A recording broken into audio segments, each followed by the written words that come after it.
अल्लाह जी, ये तो हदीस पाक में बता दिया गया। सवाल है कि मेरी सनावी पूरी नहीं होती, इमाम साहब अल्हम्दुलिल्लाह शरीफ शुरू कर देते हैं, क्या किया जाए? आपने जो सवाल किया ना, मेरे एक वाक़या याद आ गया। नबी अकरम सल्लल्लाहु अलैहि वसल्लम की बारगाह में एक बार हज़रत अबू बकर सिद्दीक़ और कुछ और लोग बैठे थे। तो कुछ यहूदी जो हैं वो हज़रत अबू बकर सिद्दीक़ को कुछ लान तान या कुछ इस तरह की बातें करने लगे कि वो जो नागवार थी बातें। तो अबू बकर सिद्दीक़ रज़ियल्लाहु ताला अन्हु हुज़ूर की मौजूदगी की वजह से खामोश रहे। हुज़ूर भी मुस्कुराते रहे, चुप बैठे रहे। कुछ देर बाद जब उनसे बर्दाश्त नहीं हुआ तो उन्होंने जवाब देना शुरू कर दिया। तो हुज़ूर सल्लल्लाहु अलैहि वसल्लम उठ के चल दिए। फिर बाद में यही बात फरमाई कि जब तक वो तुझे कुछ कह रहे थे तो अल्लाह और उसके फरिश्ते तेरा हिफाजत कर रहे थे, लेकिन जब तूने जवाब देना शुरू कर दिया तो तूने बदला ले लिया, सब बराबर हो गया। उसका मफहूम है वाक़े का। अब आपका सवाल जो है, मतलब इमाम साहब ने सना पढ़ दी, आप बाद में आए। मेरी सनावी पूरी नहीं होती, अच्छा अच्छा, इमाम साहब अल्हम्दुलिल्लाह शरीफ शुरू कर देते हैं, क्या किया जाए? इनका सवाल ये है कि सना भी पूरी नहीं होती, इमाम साहब के साथ नियत बांधी और इमाम साहब जो हैं वो अलहम्दुलिल्लाह शरीफ शुरू कर देते हैं, क्या किया जाए? भाई आपको इमाम साहब की पैरवी करनी है, क्योंकि सना पढ़ना जो है वो सुन्नत है और इमाम की पैरवी करना आपके ऊपर वाजिब है। तो इसलिए अगर आपकी सुन्नत छूट गई तो कोई हरज नहीं, आप गुनहगार भी होंगे, क्योंकि वो आपके इख्तियार में भी नहीं है। बहुत सारे इमाम साहब जो हैं वो बहुत जल्दी पढ़ते हैं, क्योंकि वो आलिम हजरात होते हैं, उनकी रटी भी होती है चीज़ें। आम लोगों को इतना पढ़ने में दिक्कत होती है। एक और तरीका मैं आपको बताऊं कि किसी दिन आप उनसे बिल्कुल तन्हाई में रिक्वेस्ट करें कि इमाम साहब मेरे से सना पढ़ने में थोड़ी सी देर होती है, अटक है या कुछ है, अब प्लीज़ अगर आप थोड़ा सा वक्फा और दे दें, मेरी सना पूरी हो जाए तो आपकी मेहरबानी। कुछ साथ में खुशबू की कोई शीशी उनके हाथ में थमा दें या कोई और तोहफ़ा, तो इंशाअल्लाह ताला आपका ये मसला हल हो जाएगा। लेकिन अगर फिर भी ना वो माने तो उसके बाद फिर आपको उनकी इताअत ही वाजिब है।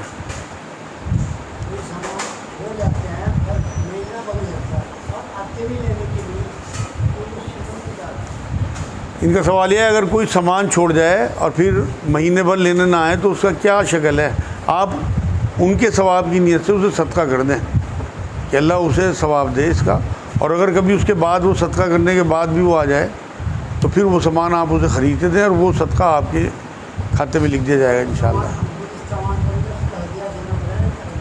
अगर आप ख़ुद इस्तेमाल करोगे तो आप उसकी कीमत लगाओ और उसके कीमत के बदले में लोगों को उसका पैसा दे दो सदक़े की नीयत से उस आदमी के। बचो वैसे इस काम से, बेहतर यह है कि वो सामान ही सदका कर दो, आप ना पकड़ में आओ। इनका सवाल यह है, काबा और किबले में क्या फ़र्क है या दोनों एक ही हैं? भाई काबा जो है वो तो एक इमारत का नाम है जो मक्के शरीफ में वाक़े है, और किबला सिमत को कहते हैं। कुरान ये है कि तुम कहीं भी हो काबे की तरफ अपने रुख कर लिया करो। मतलब काबे शरीफ को अल्लाह ने किबला कहा है, हालांकि वो सिमत है। अगर आप मक्के में मौजूद हैं और हरम में मौजूद हैं तो आप कहीं भी खड़े होकर नमाज़ पढ़ें, आपका रुख काबे की तरफ होगा। जो लोग हज को या उम्रे को गए हैं उन्हें अंदाज़ा है इस बात का। मताफ में खड़े होकर या मस्जिदुल हराम में आपका रुख जो है वो काबे की तरफ होगा। लेकिन दुनिया में अगर आप कहीं और हैं तो आपको मुतय्यन करना पड़ेगा कि हमें जो है रुख हमारा, किबला हमारा ये है। किबला सिमत को कहते हैं कि आप वो तय कर रहे हैं कि मैंने इस रुख की तरफ नमाज़ पढ़नी, इस रुख पे काबा है। सजदा आपने अल्लाह ही को करना, लेकिन सिमत आपने तय करनी, तो इसलिए किबला अलग हुआ। किबला जो है वो रुख हुआ और काबा जो है वो उस इमारत का नाम है जो वहाँ बनी हुई है। ये अगर रमज़ान के महीने में रोज़े कज़ा हो गए और बाद में रखे तो किसी मजबूरी की वजह से, कमजोरी की वजह से फितौर में बढ़ गया तो क्या कुछ फ़ायदा करेंगे या क्या? इनका सवाल यह है कि रमज़ान में रोज़े छूटे और वो रोज़े बाद में अदा कर रहे हैं, कोई रोज़ा अगर उसमें बीच में मजबूरी की वजह से तोड़ दिया जाए तो कफ़ारा होगा या क्या? नहीं, कफ़ारा नहीं होगा। कफ़ारा तो रमज़ान के रोज़े अगर आपने जानबूझ के छोड़े हैं तब आपको कफ़ारा देना होगा, वरना अगर आपके छूटे हुए रोज़े किसी मजबूरी की वजह से, औरतों के हैज़ की वजह से, मर्दों को सफ़र या बीमारी की वजह से जो रोज़े छूटे हैं वो बाद में रख रहे हैं और उसमें बीच में तोड़ना पड़ा, तो बस उसकी क़ज़ा करनी है कि उसे आप दोबारा रख लें, उसका कोई कफ़ारा नहीं है। साहब का सवाल है कि अपना निकाह खुद भी पढ़ा सकते हैं? इनका सवाल है कि अपना निकाह खुद भी पढ़ा सकते हैं। बिल्कुल पढ़ा सकते हैं। आपने अगर लड़की से इजाज़त ले ली किसी ज़रिए से, वकील और गवाहों के ज़रिए से, और वो कहे कि हाँ आप मेरा निकाह अपने साथ पढ़ा लें और ये मेहर है, तो बिल्कुल इजाज़त है। किसी काजी की ज़रूरत नहीं है। गवाहों की ज़रूरत तो है। वो तो मैं कह रहा हूँ गवाह और वकील ही तो उससे इजाज़त लेके आएंगे, और आपके सामने वो गवाह और वकील नहीं होंगे तो निकाह कैसे होगा? उन्हीं की इजाज़त से तो आप निकाह पढ़ा रहे हैं अपना उस औरत से। नहीं, वो तो बिना गवाहों के कोई निकाह नहीं है, बिना वली के कोई निकाह नहीं है। ये तो नबी की हदीस पाक है। तो इसलिए बहुत एहतियात करें इस मामले में, लेकिन बहुत ज़्यादा हंगामों की ज़रूरत नहीं है। ऐलान करने का भी हुक्म है कि आम मुआशरे में ऐलान हो कि इनका निकाह है, फला टाइम लोग इकट्ठे हों, खुतबा हो निकाह का, जो नबी की सुन्नत है बड़ी। देखिए, मेरे मेकअप के सामान में अल्कोहल होता है, कई बार कपड़ों वगैरह पे लग जाता है, तो खारिजी इस्तेमाल के अलावा की नमाज बदलती नहीं होगी? इनका सवाल ये है कि मेकअप के सामान में अल्कोहल होता है, कई बार मेकअप जैसे लिपस्टिक वगैरह कपड़ों पे लग जाती है, क्या उन कपड़ों में नमाज हो जाएगी? बिल्कुल हो जाएगी। भाई अल्कोहल का जो इस्तेमाल है कहीं किसी हदीस या कुरान की आयत से मना नहीं है, लेकिन उलमाए दीन ने, क्योंकि इससे नशावर चीज़ें बनने लगी, शराब वगैरह, तो वो फिर इसे ममनू करार दे दिया गया सिर्फ पीने की शक्ल में। बाकी और इस्तेमाल जो हैं वो इसके जायज़ हैं। और अगर इसे हराम होता इस तरह, तो आपका तो मेकअप ही नाजायज़ होता। भाई कपड़ों पे लगना तो दूर की बात, आप तो चेहरे पे लगा रही हैं, होठों पे लगा रही। तो अगर ये हराम होता, नाजायज़ होता, तो आपका मेकअप ही हराम होता, उसमें नमाज क्या, आपका तो ईमान ही बाकी ना रहता। तो इसलिए बिल्कुल नमाज भी हो जाएगी अगर वो लग जाए। और अल्कोहल का ये इस्तेमाल जो है वो जायज़ है बिल्कुल।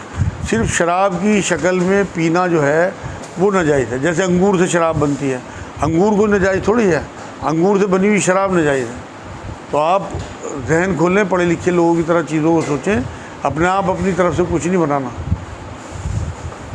सदका किन किन चीज़ों पर होता है? इनका सवाल यह है सदका किन किन चीज़ों पर होता है। सदका तो भाई हर चीज़ का है। इबादत में भी आप शुरुआत करें जैसे अपने बदन से। आप सुबह को उठते हैं, नमाज़ पढ़ते हैं, तो आपके एक जोड़ पे सदका है, तो वो आप सदका अदा कर रहे हैं।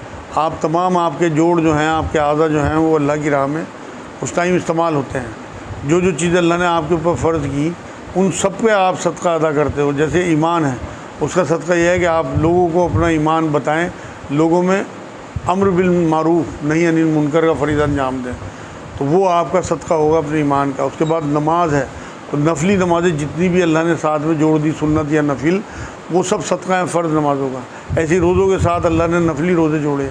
इसी तरह से जो है वो हज है, उसके साथ नफिल हज जोड़ा। और तमाम चीज़ों का सदका आप ये देखें कि जो जो इबादतें आप यहाँ अपने इलाके में करती हैं, हज में सारी इबादतें आप कर सकते हैं। रोज़ा भी रख सकते हैं, सदक़ात भी दे सकते हैं, और नमाज़ें भी वहाँ आप नफिल भी पढ़ सकते हैं और फ़र्ज़ नमाज़ें भी पढ़ते हैं, और हज तो आप करते हैं। दूसरे आखिर में ज़कात आप जो देते हैं, उसके अलावा भी नबी ने कहा तुम्हारी ज़कात में लोगों के और हक़ है, तुम्हारी ज़कात के अलावा तुम्हारे मालों में और हक़ भी हैं। तो हर चीज़ जो है उसमें इजाफ़ी चीज़ें जोड़ी जिससे आप सदका देते रहें। जो आपके ऊपर फ़र्ज़ है वो तो आपको करनी ही है, उसके अलावा भी आपको मज़ीद बढ़ के करना है। और सदक़े के बारे में नबी की हदीस ये है कि सदका रद्द बला है, आपकी बलाओं को टालता है। तो इसलिए सदक़ात को जोड़े रखें अपनी ज़िंदगी में। सिर्फ माल ही का सदका नहीं है, आपकी नमाज़ों का, आपके जिस्म का, आपकी इल्म का, जो जो चीज़ें आप अल्लाह से वसूल कर चुके, उन चीज़ों को अल्लाह की राह में बांटना ये सदका है। साहब का सवाल है, मैं दाढ़ी रखता हूँ तो बहुत घबराहट शुरू हो जाती है, तो साफ़ करा देता हूँ, फिर दिल में गिल्ट होता है तो फिर रख लेता हूँ। ऐसा कई बार हो चुका है, क्या ये गुनाह है? इनका सवाल ये है भाई कि दाढ़ी रख के बेचैनी होती है, घबराहट होती है, या रखी नहीं जाती, फिर मैं मुड़ा देता हूँ, फिर गिल्ट होता है कि मैंने क्या किया है, फिर रखता हूँ।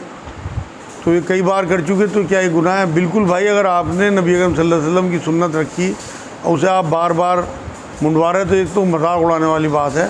तो इसलिए आप बिल्कुल पक्के होके, क्योंकि शैतान है जो आपको बहका रहा है। अगर मैं कल को ये ऐलान करा दूँ गवर्नमेंट की तरफ से कि जो दाढ़ी रखेगा उसे हर महीने जो है वजीफ़ा मिलेगा दाढ़ी का 1 लाख रुपया, पूरी उम्मत दाढ़ी रख लेगी, फिर किसी को ना कोई वसवसा आएगा ना ख्याल आएगा, क्योंकि हमारी ज़िंदगी जो है वो मालों से जुड़ी हुई हैं। तो इसलिए औज़ु बिल्लाहि मिनश शैतानिर रजीम की कसरत रखें और दाढ़ी रख लें, इस नियत से कि मेरे नबी की दाढ़ी थी, तमाम अंबिया की दाढ़ी थी। रखने के बाद मुड़ाना मुनासिब नहीं है मेरे नज़दीक।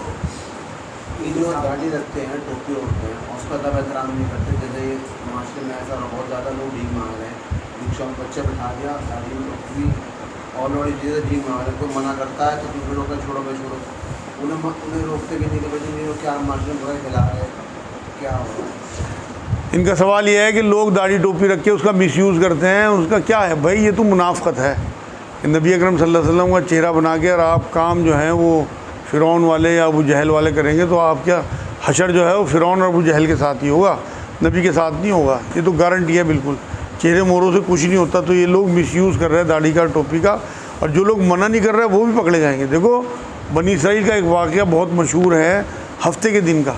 कुरान ये कहता है कि जब वो हफ्ते के दिन वाला मामला हुआ, उसके बाद जिन लोगों ने वो मामला किया, एक तो वो पकड़ में आ गए, जिन लोगों ने उन्हें करते हुए देखा चुप रहे, कर नहीं रहे थे, वो भी पकड़ में आ गए, और जिन लोगों ने उनका साथ दिया वो भी पकड़ में आ गए। जिन लोगों ने मना किया उन्हें सिर्फ वो बचेंगे। तो इसलिए अगर आप बुराई होती देख के खामोशी से गुजर रहे हैं तो इस वाक़े को याद रखें, सिर्फ वही लोग बचेंगे जो उन लोगों को टोकेंगे, जो ये नहीं अनिल मुनकर में आएगा जो आज का हमारा मौजूद था दरस हदीस का। तो इसलिए कहीं बुराई होती देखें आप तो कम से कम उसे अगर हिम्मत हो तो हाथ से रोकें, नहीं तो उसे ज़बान से मना करें, नहीं तो उसे दिल से बुरा जाने। और ये ईमान का आखिरी दर्जा है। मुझे साथ में सवाल पूछता कि मेरी वालदा हफ्ते के दिन रोज़ा रखती थी, लेकिन अब स्थिति बहुत कमज़ोर हो गई है, क्या वो रोज़ा रखती है या कफ़ारा अदा करती है? इनका सवाल यह है कि इनकी वालदा कोई रोज़ा रखती थी नफली और अब वो कमज़ोर हो गई, नहीं रखती, तो क्या कफ़ारा देना होगा? भाई अगर उन्होंने मन्नत मांगी थी कि मैं हर हफ्ते रोज़ा रखूँ करूँगी, फिर तो उस रोज़े का जो मामला है वो उनके ऊपर वाजिब हो गया, और उन्हें अगर रोज़ा रखने की हिम्मत है तो रोज़ा रखना चाहिए, वरना उसका जो है फ़िदिया देना चाहिए। और एक रोज़े का जो फ़िदिया है वो एक दिन का खाना है एक आदमी का, लगभग 100 रुपये करीब बैठता है आम सा खाना। तो हर हफ्ते वो 100 रुपये दे दिया करें तो वो, और अगर उन्होंने मन्नत नहीं मांगी थी, सिर्फ वो नफली रोज़ा रखने की सवाब की नीयत से, तो फिर कोई ना फ़िदिये की ज़रूरत है ना उन्हें रोज़ा रखने की ज़रूरत है। हालात के हिसाब से जो है वो अब रोज़ा छोड़ दें। वैसे नबी अकरम सल्लल्लाहु अलैहि वसल्लम ने ये बात फरमाई थी कि जवानी में उन इबादत का कसद करो जो तुम बुढ़ापे तक चला सको, क्योंकि अल्लाह बेनियाज है तुम्हारी इबादतों से। तो जो फ़र्ज़ हैं उन्हें दांतों से पकड़ के रखें, और नफिल इतना तय करें जितना आप मरने तक ज़ईफ़ी में भी उन पर अमल कर सकें। ये जैसे चेस या ये ताश वगैरह खेलते हैं, इसके लिए मनाही है, क्या बनाई? मनाही है इसकी बिल्कुल। हाँ, लेकिन जो लोग इसे खेल के तौर पर खेलते हैं, क्या उस चीज़ के लिए मना है? इनका सवाल यह है कि चेस वगैरह जो खेलते हैं, लूडो वगैरह, क्या उनकी खेल में मनाही है? बिल्कुल मनाही नहीं है। असल में फिस्क व फजूर में आती हैं चीज़ें जब आप गफलत में हो कि आपने चेस में लग के या लूडो में लग के नमाज का वक्त ही निकाल दिया, आप अल्लाह की याद से दूर हो गए। आप कोई भी गेम देख लें, उसमें आप इतने मुलव्विस हो जाते हैं कि आपको अल्लाह, उसका रसूल सल्लल्लाहु अलैहि वसल्लम या नमाज़ें या उसका दीन याद ही नहीं रहता। इसलिए फिस्क व फजूर है, वरना कोई हरज नहीं, आपको तफरीह की इजाज़त है। आप याद करो वाक़या कुरान में जब याकूब अलैहिस्सलाम से इजाज़त ली उनके बेटों ने कि हम यूसुफ़ को साथ ले जाना चाहते हैं और वहाँ हम खेल तफरी करेंगे, खेले कूदेंगे, मतलब तमाशा देखेंगे। तो इसका मतलब पिकनिक की इजाज़त है इस्लाम में, तफरी की, इन चीज़ों की इजाज़त है इस्लाम में। कुरान की नस बता रहा मैं आपको। लेकिन अगर आप उसी में लग के अपनी नमाज़ें फारिग कर रहे हैं और बेबहरा हो गए दीन से और अपना अल्लाह उसके रसूल को भी भूल गए कि आप वहाँ वो हरकतें और वो नाशाइस्ता बातें कर रहे हैं जो दीन के ख़िलाफ़ है, तो फिर तो ये गुनाह है, फिर तो फिस्क व फजूर है। अदरवाइज़ कोई हरज नहीं मेरे नज़दीक। आप लूडो खेलो, शतरंज खेलो, कोई दिक्कत की बात नहीं।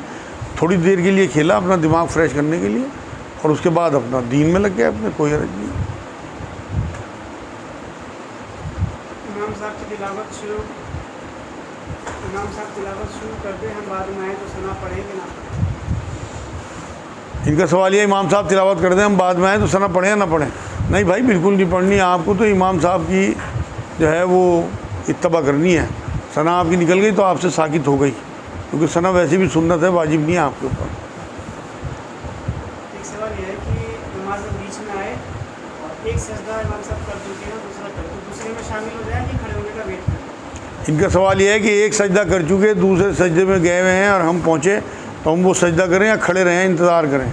भाई बिल्कुल आप जहाँ पे पहुँचे हैं नमाज में, आपको वहीं से फॉलो करना है नमाज। मैं अक्सर देखता हूँ इमाम साहब अगर सजदे में हो तो लोग खड़े रहते हैं, वो दोनों सजदे खड़े जब होते हैं, जब शामिल होते हैं, जब नियत बांधते हैं। ये गुनाह है बिल्कुल। आप अपना एक बहुत बड़ी सादत खो रहे हैं। जो आपको कुरान ने सिर्फ इबादत में एक जगह ये बात कही कि सजदा कर, अल्लाह के करीब हो जा। इतनी कुर्बत की चीज़ आपको अल्लाह की तरफ से मिल रही कि आप उस टाइम पहुँचे कि इमाम साहब सजदे में जा रहे हैं, तो आप बिल्कुल उनके साथ सजदे में शामिल हो। आपको फ्री फंड के 2 सजदे मिल रहे हैं और आप उन्हें छोड़ रहे हैं। इतनी कीमती चीज़, हो सकता है उन्हीं 2 सजदों में आपको हिदायत मिलनी हो, उन्हीं 2 सजदों में आपकी दोस्ती अल्लाह से होनी हो, उन्हीं 2 सजदों में आपका ताल्लुक़ अल्लाह से जोड़ना हो, और आप उन्हें छोड़ रहे हैं। आप खड़े क्यों खड़े भाई? सिर्फ ज़रा झुकने की वजह से? मेरी मंगनी टूट गई थी और कई महीने बाद वो दोबारा मंगनी को कह रहे हैं, क्या करें? इनका सवाल यह है कि किसी की मंगनी टूट गई थी, अब दोबारा से वो लोग मंगनी के लिए कह रहे हैं कई महीने बाद, तो क्या किया जाए? भाई अगर वो शरीफ लोग हैं, उन्हें कोई गलतफहमी हो गई थी, किसी ने उन्हें चढ़ा दिया था, उन्होंने मंगनी तोड़ दिया और अब वो फिर इंटरेस्टेड हैं, तो कोई हर्ज नहीं है इसमें, क्योंकि मंगनी तो एक कमिटमेंट है निकाह का कि हम भाई यहाँ निकाह करेंगे। अगर तोड़ गई तब भी कोई बात नहीं। अगर वो दोबारा कह रहे हैं, आप मालूमात कर लो। अगर वो ठीक लोग हैं और हुजूर अकरम सल्लल्लाहु अलैहि वसल्लम के क्राइटेरिया पे पूरे उतर रहे हैं, नेक लोग हैं, शरीफ लोग हैं, मेरे नज़दीक कोई हर्ज नहीं। माफ़ करना बहुत बड़ी चीज़ है। नबी ने फरमाया माफ़ करने वाले ही माफ़ किए जाएंगे, और अल्लाह के दोस्त माफ़ करने वाले ही होते हैं। उस टाइम उनसे कोताही हुई, आप दरगुजर करके और दोबारा रिश्ता जोड़ लें उनसे। खेती में खर्च के बाद कुछ ना बचे तो उस पर ज़कात कैसे दें? इनका सवाल यह है कि खेती की जो कमाई है वो आई और वो सारी खर्च हो गई, मान लो खेती के काम में, और कुछ भी ना बचे, तो उस पर हम उश्र जो कहलाता है कुरान में, वो किस तरह दें? उश्र के बारे में कुरान ये कहता है कि खेती पे 10% ज़कात है, उश्र जो कहलाता है। और अगर सैराब आपने किया हो अपनी नहर से तो फिर 5%, और अगर बारिश से सैराब हो तो 10%। इनका सवाल यह है कि कमाई हुई नहीं, पूरी खेती जो है वो उसी में लग गई कि जो हमने बिजली ली या पानी का इंतज़ाम करा या नौकरों को दिया, तो उस पर हम कैसे उछर दें? तो आप पे तो है ही नहीं उछर भाई। अगर आपकी कमाई होती है, आपने 1 लाख कमाया और उसमें से आपने 95,000 जो है उसमें लगा दिया और 5,000 बचा, तो आपके ऊपर उछर है 5,000 पे। और अगर आपका 1 लाख खर्च ही हो गया पूरा का पूरा उसी खेत में, उस साल फसल अच्छी नहीं हुई या कोई नुकसान हो गया, तो आप पे कोई उसकी ज़कात नहीं है, क्योंकि आमदन पे ज़कात है। जो आमदनी होती तो ज़कात होती, वरना कोई ज़कात नहीं। ये हमारे गाँव में छोटा बच्चा है, वो मिट्टी खाने की आदत हो गई है, तो क्या ये गुनाह है या कोई? बच्चों पे तो शरीयत ही लागू नहीं। इनका सवाल ये है, बच्चा कोई मिट्टी खाता है तो क्या वो गुनाह है? उस पर तो कोई शरीयत ही लागू नहीं है। नाबालिग बच्चे तो मिट्टी अक्सर खा लेते हैं, उनमें कई बार कैल्शियम की या विटामिन की कमी हो जाती है, तो उसके लिए हम तो दवाई देते हैं अल्हम्दुलिल्लाह। बहुत सी औरतों को भी ये लग जाती है, बड़ी औरतों को मिट्टी खाने की, क्योंकि मनाही नहीं है। इसलिए अगर वो बहुत मिक़दार में नहीं खाती हैं और उन्हें कोई जिस्मानी नुकसान नहीं होता, डॉक्टर उन्हें मना नहीं करते, तो इसमें हल्की फुल्की मिट्टी कभी खा लें, कोई हर्ज नहीं है। लेकिन अगर ज़्यादा मिक़दार में खाती हैं और उन्हें नुकसान होता है पेट में, तो फिर ये गुनाह है। पता होने के बावजूद अगर वो नुकसान कर रही हैं अपना, तो अपने आप को नुकसान पहुँचाने से कुरान ने मना किया। तो इसलिए पैदल हज के लिए जा रहे हैं, इस कानून से थोड़ा बता दीजिए, ज़्यादा सवाब रहेगा ना? इनका सवाल ये है कि पैदल हज के लिए जा रहे हैं तो क्या ज़्यादा सवाब है जाना? भाई ये नियतों पे डिपेंड करता है। वैसे नबी अकरम सल्लल्लाहु अलैहि वसल्लम के सामने जब ये मामले आए, 2-3 रिवायतें इस तरह की मिलती हैं कि एक लेडी को जो है वो कुछ लोग पकड़ के ले जा रहे थे कि वे पैदल हज की नियत करी, तो हुजूर ने उसे मना किया कि अल्लाह को तेरी इबादत, ऐसी इबादत पसंद नहीं है जिसमें तू अपने ऊपर मुशक्क़तें करे। ऐसे ही एक सहाबी जो हैं, उन्हें भी जब हुजूर को पता लगा कि वो बहुत बीमार हैं, उन्होंने पैदल हज की मन्नत मांगी, हुजूर ने उन्हें ही मना किया कि अल्लाह को तेरे पैदल हज करने से कोई मतलब नहीं, सवारी पकड़। लेकिन वो उस टाइम के लोगों के लिए था। हुजूर ने मना किसी को नहीं किया कि पूरी उम्मत में कोई भी जो है वो पैदल हज ना करे, बल्कि कुरान की आयत यह है कि इब्राहिम मना दी कर इस घर की लोग हज करें, पैदल ऊँटों पे, कम चाहे दुबले पतले ऊँट हों, और इस घर की तरफ आएँ।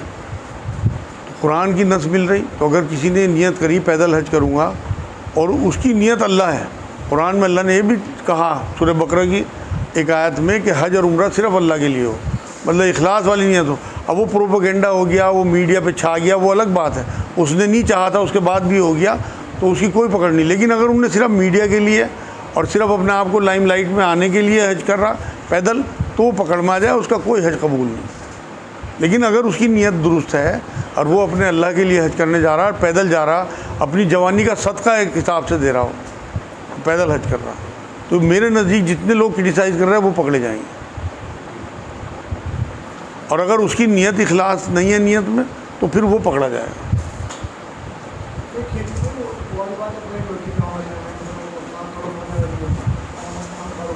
इनका सवाल यह है खेती पे क्या वो बात अप्लाई नहीं होती, 7.5 तोला सोने वाली?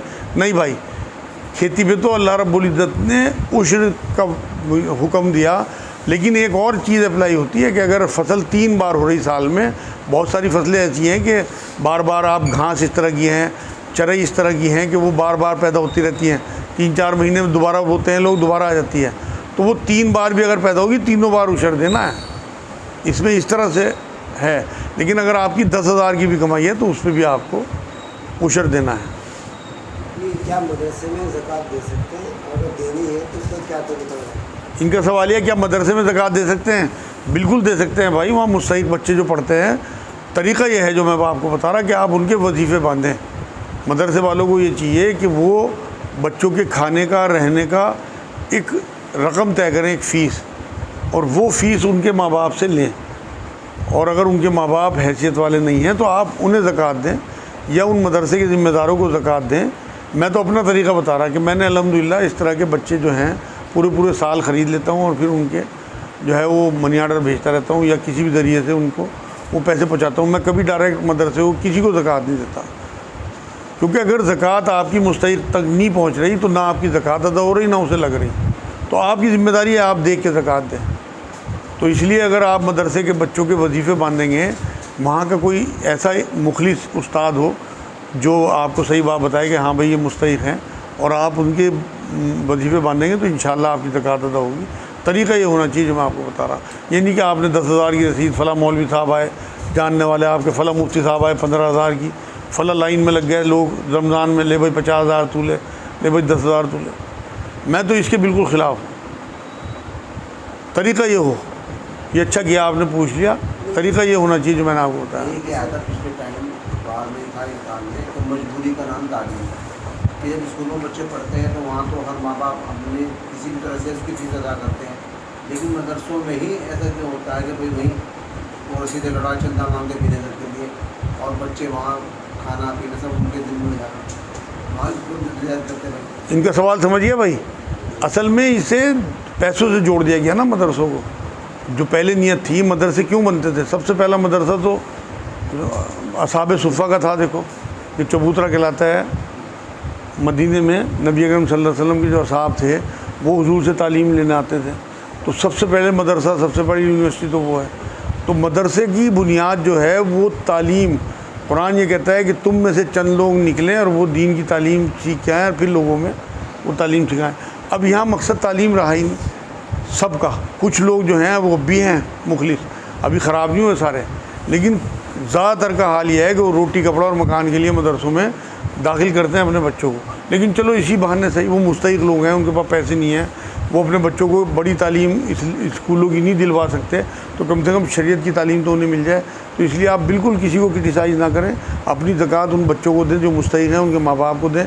कम से कम वो अगर स्कूलों में नहीं पढ़ा सकते, वैसे स्कूलों में ही पढ़ाना चाहिए, और दीन की तालीम घर पे उन्हें शरीयत की तालीम दें अपने अमल से, खामोश तालीम, और उन्हें दीन की किताबें सिखाएं, कुरान सिखाएं घर पे। इस टाइम तो ज़रूरत है उम्मत को, पढ़े लिखे मुसलमानों की ज़रूरत है। पढ़े लिखे डॉक्टर हों, इंजीनियर हों, मुसलमान डॉक्टर, मुसलमान इंजीनियर, मुसलमान ताजिर, मुसलमान फैक्ट्री वाले, मुसलमान जो हैं वो साइंटिस्ट, इनकी ज़रूरत है। तो इसलिए फ़रोग़ दें इस बात को कि लोग तालीम से जुड़ें। हम अपने मरकज़ से अल्हम्दुलिल्लाह इस तरह का पूरा निज़ाम चला रहे हैं। जिसके पास मालूमात हो वो सिर्फ़ यहाँ नंबर पहुँचा दे और उनका पता पहुँचा दे, हम अपने आप उनके बच्चों को पढ़वा देंगे और उनकी इज़्ज़त नफ्स भी मजरूह नहीं होने देंगे इंशाअल्लाह, किसी को पता भी नहीं होने देंगे। तो इसलिए यहाँ हमारे साथी इस काम में लगे हुए हैं कई, और बहुत टाइम लगाते हैं और बहुत सलाहियत लगाते हैं अल्हम्दुलिल्लाह।